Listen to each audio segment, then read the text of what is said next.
మనం ఇప్పుడు భీమాశంకర్లో ఉన్నాము. భీమాశంకర్లోని సిస్టము మీకు చూపిస్తాను. మీకు తెలిస్తే మీరు కామెంట్ రూపాన కామెంట్ చేయొచ్చు. శివుడికి ఇష్టమైన నైవేద్యం, శివుడికి ఏ ఏ ప్రసాదాలు అయితే ఇష్టం ఉంటుందో అది రోజు తయారు చేస్తుంటారు. శివుడికి నైవేద్యంగా పెట్టిన తర్వాత భక్తులకి ప్రసాదాలు పంచుతుంటారు. ఈ ప్రసాదం ఏంటో మీకు తెలిస్తే కామెంట్ రూపాన తెలియపరచచ్చు.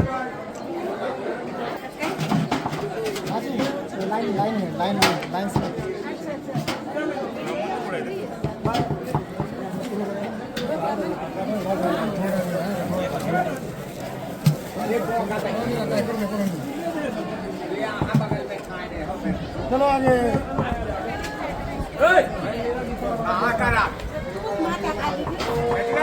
चलो